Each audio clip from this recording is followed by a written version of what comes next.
Hello बच्चों, स्वागत है आपका अपने चैनल पर। आज हम पढ़ेंगे कक्षा 10 की साइंस का चैप्टर नंबर 2। हेलो बच्चों, स्वागत है आपका अपने यूट्यूब चैनल पर। आज हम पढ़ेंगे कक्षा 10 की विज्ञान। कक्षा 10 की विज्ञान का दूसरा चैप्टर, और दूसरे चैप्टर का क्या नाम है? अम्ल, क्षारक एवं लवण। अम्ल, क्षारक एवं लवण के बारे में पढ़ेंगे। आज हम इस वीडियो में अम्ल और क्षारक के बारे में पढ़ेंगे, नेक्स्ट वीडियो में लवण के बारे में पढ़ेंगे। तो चलते हैं बिना किसी देरी के अपने चैप्टर की तरफ। तो देखते हैं, पहले देखते हैं अम्ल की परिभाषा क्या होती है। तो अम्ल को अंग्रेजी भाषा में क्या कहते हैं? अम्ल को अंग्रेजी भाषा में एसिड कहते हैं। और एसिड शब्द की उत्पत्ति लैटिन भाषा के शब्द किससे हुई है? एसिड से हुई है, जिसका अर्थ क्या होता है? खट्टा। जिसका अर्थ क्या है? खट्टा। अतः हम कह सकते हैं कि जो पदार्थ क्या होते हैं स्वाद में, जो पदार्थ स्वाद में क्या होते हैं? खट्टे होते हैं, वो क्या होते हैं? आमतौर पर अम्ल होते हैं।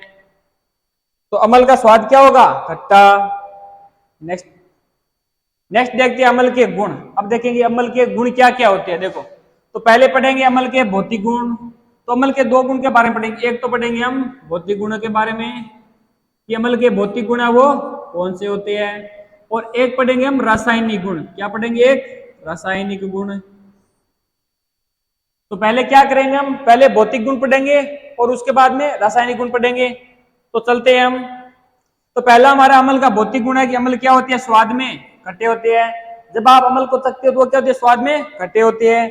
और अम्ल क्या करती है? नीले लिटमस पत्र को क्या कर देते हैं? लाल कर देते हैं। क्या कर देते हैं? नीले लिटमस को लाल कर देते हैं। और जलीय विलयन में क्या देता है? ये हाइड्रोजन आयन देता है।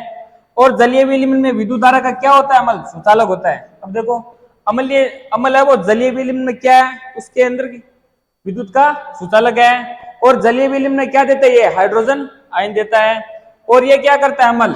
आप जैसो अम्ल है वो नीले लिटमस को किसमें बदल देता है? लाल में। तो देखो, जैसे एक मैंने ट्रिक बताता हूं आपको। मैंने नाम लिखा यहाँ पे अनिल। क्या लिखा? अनिल। ऐसे क्या हो जाएगा हमारा? अम्ल। क्या है? अम्ल। अब अम्ल क्या करता है? नी से क्या हो जाएगा? नीला। नीले को किसमें बदल देता है? ये नीले को बदल देता है ये लाल में। किसमें बदल देता है? ये लाल में। तो ऐसे अम्ल, न से नीला और ल से लाल। तो अम्ल क्या करता है? अम्ल नीले लिटमस को किसमें बदल देता है? लाल में। तो देखो यहाँ पे एक डायग्राम है। जैसे यहाँ देखो, यहाँ पे लिटमस है। ये लिटमस इसका कलर कैसा? ये है नीले कलर का। कैसा है? नीले कलर का। अब ये इसके अंदर क्या है हमारा? इसके अंदर है अम्ल। क्या है? अम्ल। अब जैसे हम अम्ल के विलयन के अंदर क्या है? लिटमस डालेंगे। ये पट्टी है, ये लिटमस की है। ये जैसे ये पट्टी डालती है इसके अंदर, तो क्या होता है अम्ल में? अम्ल का जो हमारे क्या विलयन है, इसके अंदर क्या हो जाता है? इसका कलर चेंज हो जाता है। जैसे पट्टिया ये किस कलर की हो गई? ये होगी हमारी लाल कलर की। किस कलर की? तो लाल कलर की। तो इसे क्या पता चला? अम्ल है वो क्या करता है? नीले लिटमस को किसमें बदल देता है? लाल में। तो ये आपको समझ आया अम्ल के भौतिक गुण। नेक्स्ट देखते हैं। नेक्स्ट देखेंगे अम्लों का वर्गीकरण कि स्रोत। एक देखेंगे अम्लों का वर्गीकरण। देखो, स्रोत के आधार पर और आयनीकरण के आधार पर देखेंगे। तो स्रोत के आधार पर देखो क्या होते हैं। एक होते हैं हमारे कार्बनिक अम्ल या खनिज अम्ल होते हैं। और स्रोत के आधार पर दो नंबर होता है हमारा कार्बनिक या खाने वाला अम्ल। कार्बनिक या खाने वाला अम्ल। एक स्रोत के आधार पर होता है अकार्बनिक अम्ल या इसको बोलते हैं खनिज अम्ल। और दूसरा होता है कार्बनिक अम्ल या खाने वाला अम्ल।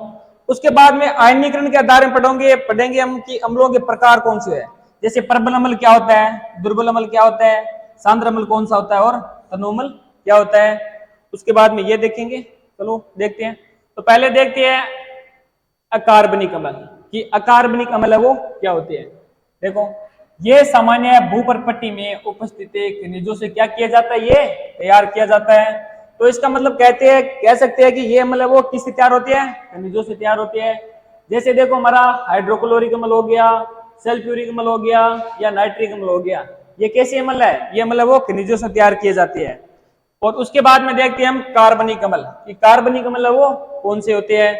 जैसे कार्बनिक अम्ल कह दो या खाने वाला अम्ल कह दो कि ये अम्ल पादपों अथवा किससे प्राप्त किए जाते हैं? जंतुओं से प्राप्त किए जाते हैं। तो आपको पता चला कि कार्बनिक अम्ल और अकार्बनिक अम्ल है वो क्या होते हैं। अकार्बनिक अम्ल है वो खनिजों से तैयार करती है, जबकि कार्बनिक अम्ल है वो हमें पादपों या जंतुओं से प्राप्त होते हैं।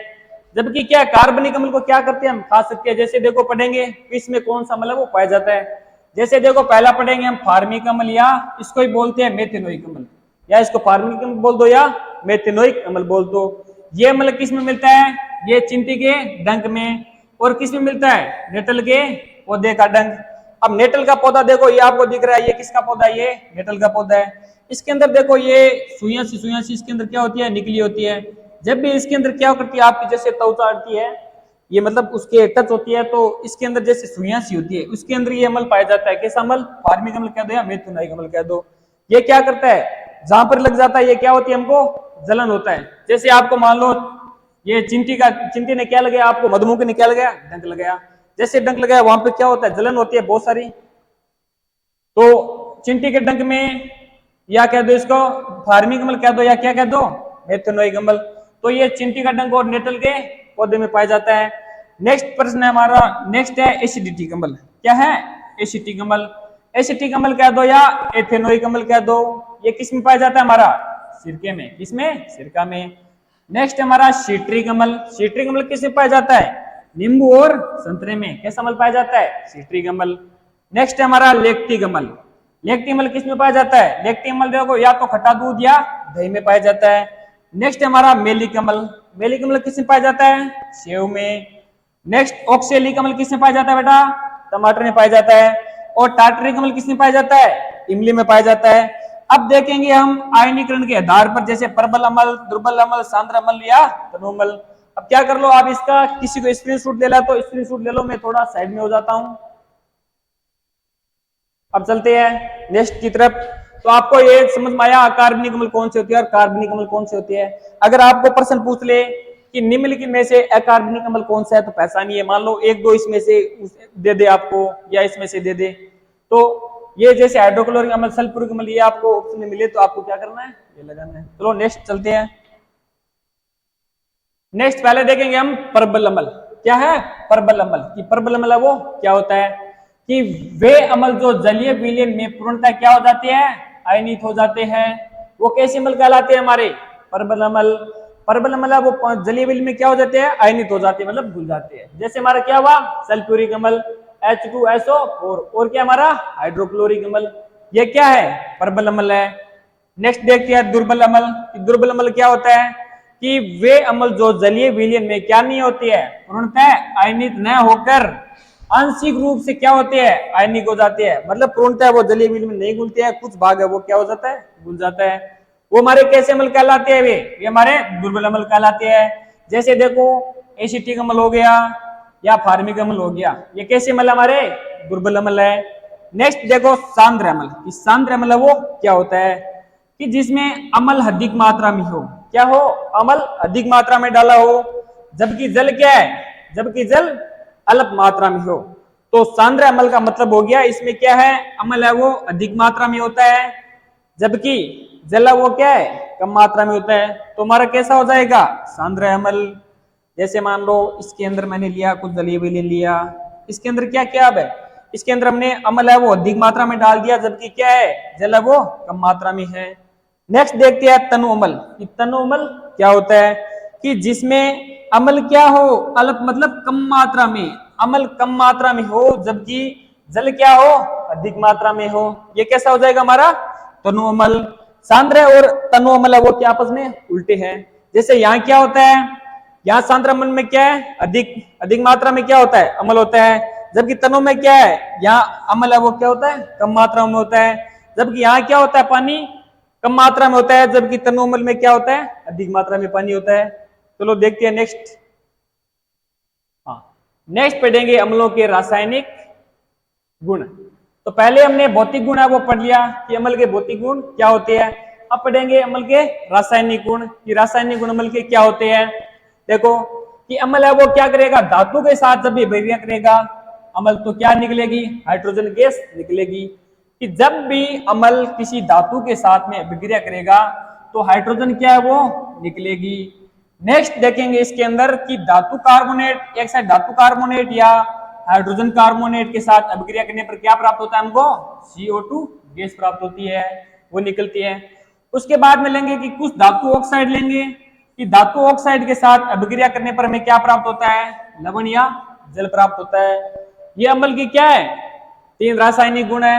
धातु के साथ में देखेंगे कि धातु के साथ में अभिक्रिया करता है तो एक बार हाइड्रोजन गैस देता है, या धातु कार्बोनेट या हाइड्रोजन कार्बोनेट के साथ में अभिक्रिया करने पर कौन सी गैस देता है, कार्बन डाइऑक्साइड।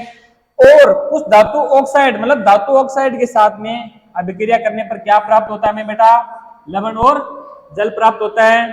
तो अब देखेंगे हम अम्ल की धातुओं के साथ में अभिक्रिया देखेंगे। जैसे देखो अम्ल की धातु के साथ अभिक्रिया कराएंगे, देखो बेटा कि धातुएं अम्ल के साथ में अभिक्रिया करके क्या करती है, हाइड्रोजन गैस बनाती है।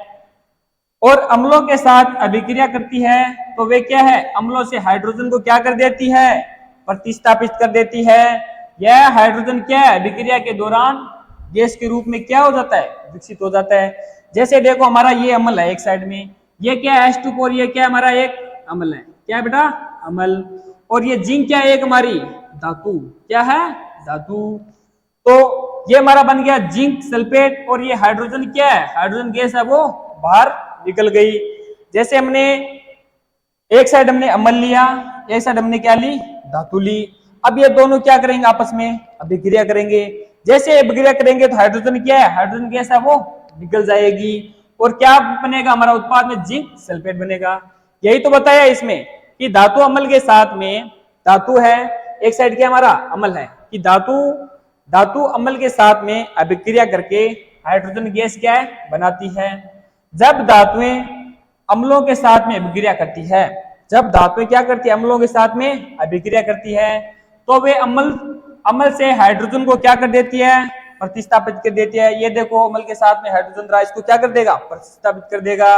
और यह हाइड्रोजन अभिक्रिया के दौरान क्या वो गैस के रूप में विकसित हो जाता है, मतलब गैस के रूप में वो निकल जाता है। नेक्स्ट देखते हैं, देखो हाँ नेक्स्ट हमने क्या लिया ये समझेंगे। इसके अंदर कि हमने देखो एक लिया, इसके अंदर हम पूरा का पूरा समझेंगे कि ये हमने क्या लिया, एक स्टैंड है हमारा। अब स्टैंड में देखो ये ली हमने परख नली, ये हमारी क्या है, परख नली है। अब देखो इसके अंदर ये जलीय विलयन दिख रहा है, ये कैसा है हमारा, सल्फ्यूरिक अम्ल है बेटा, क्या है, H2SO4, ये कैसा हमारा सल्फ्यूरिक अम्ल है, क्या है, सल्फ्यूरिक अम्ल। और यहाँ क्या लिए हमने, छोटी छोटी आपको दाने से ये दिख रही है छोटे छोटे, ये क्या है हमारा, जिंक है, क्या है, क्या है बेटा, जिंक है। अब क्या करेगा ये, अब ये दोनों जैसे हमने परकली में तनु सल्फ्यूरिक अम्ल है, प्लस हमने क्या डाला, जिंक के, उसके अंदर छोटे छोटे दाने डाले जिंक के, तो ये क्या करेगा, अब क्या करेगा, अभिक्रिया करेगा। अब जैसे अभिक्रिया करेगा, ये देखो आपको बुलबुले से इसके अंदर क्या दिख रहे हैं, ये क्या हमारी हाइड्रोजन गैस है। हाइड्रोजन गैस के क्या बन रहे हैं, इसके अंदर बुलबुले बन रही है। अब यहाँ पे क्या बंद कर देते हैं, और ये क्या है, पाइप की सहायता देते हैं, इसके अंदर क्या पाइप डालते हैं। अब पाइप डाल के हम इसके अंदर से क्या कराते हैं, वो गैस है वो निकालते हैं। और यहाँ पे क्या है, टप में, यहाँ टप में क्या है, साबुन का क्या है, साबुन का विलयन है, इसके अंदर क्या बेटा, साबुन का विलयन। अब जैसे हमने इसके अंदर पाइप लगाई, अब ये गैस निकलेगी, यहाँ पे इस जलीय विलयन में डालेंगे तो ऊपर के क्या है, यहाँ से बुलबुले निकलेंगे, क्या निकलेंगे, बुलबुले, किसके होंगे, वो हाइड्रोजन गैस के। अब जैसे हम इसके अंदर क्या ले जाएंगे, मोमबत्ती है वो पास में ले जाती है, क्या है, पास में ले जाती है। तो ये क्या हाइड्रोजन गैस क्या बोलते हैं, ये हाइड्रोजन गैस जैसे जलती है, किसकी आवाज निकलती है, फटफट की आवाज निकलती है, किसकी आवाज निकलती है, फटफट की, जो क्या हमारी एक हाइड्रोजन गैस है। हाइड्रोजन गैस क्या है, निकल रही है कि अम्ल के साथ में जब भी कोई धातु है वो अभिक्रिया करती है तो क्या करती है, वो हाइड्रोजन गैस को बाहर निकाल देती है। तो यही इसके अंदर बता रखा है। तो चलती है नेक्स्ट हम देखेंगे बेटा कि अम्लों की धातु कार्बोनेट और क्या करेंगे, धातु हाइड्रोजन कार्बोनेट के साथ में क्या करेंगे, अब अभिक्रिया कराएंगे। तो हमें देखो क्या मिलता है कि धातु कार्बोनेट तथा धातु हाइड्रोजन कार्बोनेट अम्ल से क्रिया करके क्या मिलता है हमें, लवण और जल और कार्बन डाइऑक्साइड क्या है इसके अंदर बनता है। जैसे देखेंगे, जैसे हमने क्या लिया, यहाँ पे अम्ल लिया, अम्ल कौन सा हो गया हमारा, हाइड्रोक्लोरिक अम्ल। जैसे देखो इसके अंदर मैंने लिखा है, जैसा ये कलर है, इस कलर का ये मैच कर रहा है, ये क्या है हमारा अम्ल है। जैसे ये क्या हमारी एक धातु कौन सी इसके अंदर, ये धातु रही हमारी सोडियम, और ये क्या है, कार्बोनेट का सूत्र क्या होता है, CO3, ये हमारा कार्बोनेट रहा। अब किसके साथ में अभिक्रिया कराएंगे, अम्ल के साथ में अभिक्रिया, कि धातु कार्बोनेट की जब भी हम किसी अम्ल के साथ में क्या कराते हैं बेटा, अभिक्रिया कराते हैं, तो हमें क्या प्राप्त होता है, हमें प्राप्त होता है लवण। ये देखो ये लाल कलर का, ये भी लाल कलर का, तो ये क्या प्राप्त हुआ हमें? एक लवण प्राप्त हुआ। और क्या प्राप्त हुआ बेटा? जल प्राप्त हुआ। और कौन सी गैस प्राप्त हुई? कार्बन डाइऑक्साइड गैस प्राप्त हुई। तो ये आपको समझ आया कि धातु धातु कार्बोनेट के साथ में अभिक्रिया कराएंगे तो हमें लवण, जल और कार्बन डाइऑक्साइड प्राप्त होंगे। और नेक्स्ट प्रश्न एक और देखते हैं, ये लेते हैं कि अम्ल, अम्ल कौन सा यहाँ पे? ये रहा हमारा अम्ल हाइड्रोक्लोरिक अम्ल। और कौन सी ली? धातु, धातु यहाँ पे देखो सोडियम, हाइड्रोजन, ये रहा हमारा हाइड्रोजन। उसके बाद में कार्बोनेट, ये रहा हमारा कार्बोनेट। ये क्या हो गया हमारा? एक, ये हमारी धातु, धातु हाइड्रोकार्बोनेट हो गई। अब क्या करेंगे? अम्ल और हमारी सोडियम हाइड्रोकार्बोनेट क्या करेंगे? अभिक्रिया करेंगे। तो हमें क्या प्राप्त होगा? लवण, जल और कार्बन डाइऑक्साइड क्या होगा? हमें प्राप्त होगा। तो उम्मीद है आपको ये समझ आ गया होगा। अब चलते हैं नेक्स्ट देखेंगे बेटा कि अम्लों की धात्विक ऑक्साइड के साथ में अभिक्रिया देखेंगे कि अम्ल है वो धात्विक ऑक्साइड के साथ में अभिक्रिया करके क्या बनाते हैं। जैसे देखो अम्ल है वो क्या है? अम्ल निश्चित धात्विक ऑक्साइड के साथ में अभिक्रिया करके लवण और जल बनाते हैं। क्या है? लवण और जल बनाते हैं। जैसे बेटा हमने लिया अम्ल हाइड्रोक्लोरिक, ये रहा अम्ल, ये रहा हमने धातु लिए कैल्शियम, और क्या है? ऑक्साइड, ये रहा हमारा ऑक्सीजन। तो ये क्या प्राप्त हुआ? Calcium oxide. तो एक साइड लिए में अम्ल लिया हाइड्रोक्लोरिक अम्ल और कैल्शियम ऑक्साइड के साथ में दोनों अभिक्रिया करके क्या बनाएगा? Calcium chlorine. तो ये हमारा कैसा हो गया? एक लवण। क्या हो गया? हमारा लवण है। और क्या प्राप्त हुआ हमें? जल प्राप्त हुआ। क्या प्राप्त हुआ बेटा? जल प्राप्त हुआ। चलते हैं नेक्स्ट बैठेंगे बेटा सारक। क्या पढ़ेंगे? सारक। कि सारक है वो क्या होते हैं? जैसे देखो कि जो जलीय विलयन में क्या देते हैं? हाइड्रोक्साइड आयन देते हैं, OH देते हैं। कि जब भी जलीय विलयन होगा उसके अंदर क्या देगा? OH हाइड्रोजन आयन देता है। और अम्ल क्या देता है? हाइड्रोजन गैस प्रदान करता है। अब देखेंगे धातुओं का वर्गीकरण के बारे में देखेंगे कि धातुओं का निम्न दो प्रकार से वर्गीकरण किया जाता है। एक तो हमारा हो जाएगा प्रबल सारक हो जाएगा, और एक क्या हो जाएगा हमारा? दुर्बल सारक।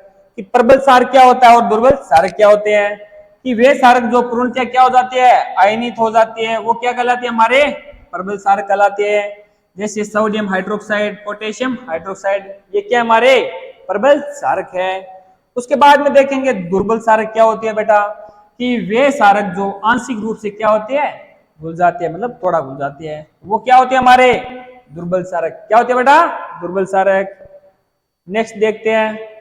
अब देखेंगे हम सारकों के भौतिक गुणधर्म। क्या देखेंगे बेटा? सारक के भौतिक गुणधर्म देखेंगे कि ये स्वाद में कैसे होते हैं बेटा? ये स्वाद में होते हैं हमारे कड़वे और तीखे होते हैं। क्या होते हैं? कड़वे और तीखे। जबकि अम्ल क्या होता है? स्वाद में खट्टा होता है। उसके बाद में ये क्या करता है? लाल लिटमस को किसमें बदल देता है बेटा? लाल लिटमस पत्र को नीला में बदल देता है। किसमें बदल देता है? नीला में बदल देता है। और इनके जलीय विलयन में क्या है? विद्युत का सुचालक होते हैं। ये भी विद्युत का सुचालक होते हैं और अम्ल भी क्या होता है? विद्युत के सुचालक होते हैं। और इनकी प्रकृति कैसी होती है? संसारण प्रकृति के होते हैं। और ये सभी सारक जल में घुलनशील नहीं होते हैं। क्या बता रहा है? सभी सारक जल में घुलनशील नहीं होते हैं। जल में घुलनशील सारक है वो सारक को क्या कहते हैं? सार कहते हैं। कि जो जल में घुलनशील होते हैं सारक, उसे क्या कहते हैं बेटा? सार। क्या कहते हैं? सार। जैसे सोडियम हाइड्रोक्साइड, पोटेशियम हाइड्रोक्साइड आदि। और ये क्या होती है? ये छूने पर कैसे प्रतीत होती है? साबुन। ये छूने पर साबुन जैसे प्रतीत होती है, मतलब हाथ में लेते क्या फिसल जाती है। उसके बाद में देखो एक साइड हमारा क्या है? अम्ल। ये क्या हमारा? अम्ल। और इस साइड क्या हमारा? सारक। क्या बेटा? सारक है। तो देखो अब देखो अम्ल क्या करता है। अम्ल में मैंने बताया था कि ये नीले लिटमस को किसमें बदल देता है? नीले लिटमस को किसमें बदल देता है? अम्ल लाल में बदल देता है। किसमें? लाल में। और अम्ल की मैंने आपको ट्रिक की बताई थी। क्या बताई थी? अनील। क्या बताई थी बेटा? अनील। ऐसे अम्ल, न से नीला, न से लाल बताई थी। अब देखो सारक की तरफ चलते हैं। अब सारक क्या बेटा करता है बेटा? ये लाल लिटमस को किसमें बदल देता है बेटा? नीले लिटमस में। किसमें बदल देता है? नीले लिटमस में। अब देखो सारक की देखो ट्रिक देखते हैं। सारक की ट्रिक है। अब देखो मैंने बताई थी अम्ल की ट्रिक कि अम्ल है वो किसमें बदल देता है? नीले को लाल में बदल देता है। उसी तरह सारक क्या करता है? सा से सारक क्या हो जाएगा? सारक। और ल से लाल और नी से नीला क्या हो जाएगा, नी से नीला। तो ये क्या बना, क्या बना हमारा, छालनी। ट्रिक क्या बनी हमारी, छालनी। छालनी सारक लाल को किसमें बदल देता है, नीले में बदल देता है। अम्ल है वो नीले को किसमें बदलता है, लाल में बदलता है। तो इसके अंदर देख पा रहे हो ये हमारा क्या है, एक साइड ये हमारा सारक और ये क्या है हमारा अम्ल, अम्लीय विलयन है, अम्लीय विलयन। और इसमें क्या हो जाएगा, क्षारीय विलयन। जैसे ही हम इसके अंदर क्या डालेंगे, ये लिटमस डालेंगे। लिटमस कैसा, ये लाल है। लाल जिसके अंदर हम सारक के अंदर डालेंगे ये हमारा कैसा हो जाएगा, कैसा हो जाएगा, नीला हो जाएगा। अब जैसे मान लो ये नीला है, ये नीला वापस इसके अंदर डालेंगे अम्ल के अंदर, तो हमारे कैसा प्राप्त हो जाएगा, वापस लाल कलर हो जाएगा। तो आपको ये डिफरेंस समझ में आया कि अम्ल और सारक के बीच में, कि अम्ल है वो स्वाद में तीखी होती है, जबकि सारक है वो स्वाद में क्या होती है बेटा, कड़वे या तीखी होती है। जबकि अम्ल क्या होती है, अम्ल खट्टे होते हैं स्वाद में। अब क्या ये लाल सारक है वो लाल लिटमस को किस में बदल देता है बेटा, नीले में बदल देता है। जबकि अम्ल, अम्ल मतलब अनिल, जबकि अम्ल है वो क्या करता है, नीले लिटमस को लाल में बदल देता है। जबकि सारक का जो विलयन होता है वो भी विद्युत का सुचालक होता है, और अम्ल का क्या होता है, वो भी जलीय विलयन में क्या विद्युत का सुचालक होता है। और ये संसारण प्रकृति के होते हैं, ये मैंने बता दिया। ये छूने पर क्या होते हैं, साबुन जैसे प्रतीक होते हैं। नेक्स्ट चलते हैं। अब बेटा देखेंगे क्षारकों के रासायनिक गुणधर्म के बारे में देखेंगे कि क्षारकों के रासायनिक गुणधर्म क्या होते हैं। तो देखो बेटा कि रासायनिक गुणधर्म कि ये क्षारकों की धातुओं के साथ में क्या करते हैं, क्षारक धातुओं से क्या करते हैं, क्रिया। पहले पढ़ेंगे, पहले क्षारकों के रासायनिक गुणधर्म में पहला पढ़ेंगे हम कि क्षारकों की धातुओं के साथ क्रिया पढ़ेंगे। उसके बाद में इसके मतलब बता रखा है कि प्रबल क्षारक सक्रिय धातु से क्रिया करके क्या प्रयोग कर देता है, हाइड्रोजन गैस को मुक्त कर देता है। किसको, हाइड्रोजन गैस निकाल देता है। तो हमने बेटा देखो एक साइड हमने लिया, देखो क्षारक, ये लिया क्षारक, ये रही हमारी धातु। धातु कौन सी हमारी, जिंक है। और इधर क्या हमारा क्षारक है। अब क्या है, जब भी क्या करेगा, प्रबल क्षारक है वो किसी सक्रिय धातु के साथ में क्रिया करती है तो वो क्या बनाती है, हाइड्रोजन गैस निकालती है। जैसे जिंक लिया हमने, जिंक क्या है, जिंक हमारी एक धातु, क्या बेटा, धातु। और ये सोडियम हाइड्रोक्साइड क्या है हमारा, ये एक क्षारक है। तो ये मैं क्या पता हुआ, लवण है। ये क्या पता, सोडियम जिंक ऑक्साइड, ये क्या है हमारा, एक लवण है। और ये क्या प्राप्त होगी हमें, एक हाइड्रोजन गैस। तो उसके अंदर अम्ल में क्या था, अम्ल में यही था कि अम्ल है वो धातु के साथ में अभिक्रिया करके क्या प्राप्त करता है, हमें हाइड्रोजन गैस देता है। नेक्स्ट देखते हैं। नेक्स्ट है बेटा क्षारकों की अधात्विक ऑक्साइडों के साथ में क्या कराएंगे, क्रिया कराएंगे। तो देखो कि अधात्विक ऑक्साइडों से अम्लीय ऑक्साइड के साथ में अभिक्रिया करके क्या प्राप्त होगा, लवण और जल बनाते हैं। क्या बनाते हैं, लवण और बेटा जल बनाते हैं। तो देखो एक साइड लिया मैं कैल्शियम हाइड्रोक्साइड, ये क्या हमारा एक क्षारक है, क्या है, एक क्षारक।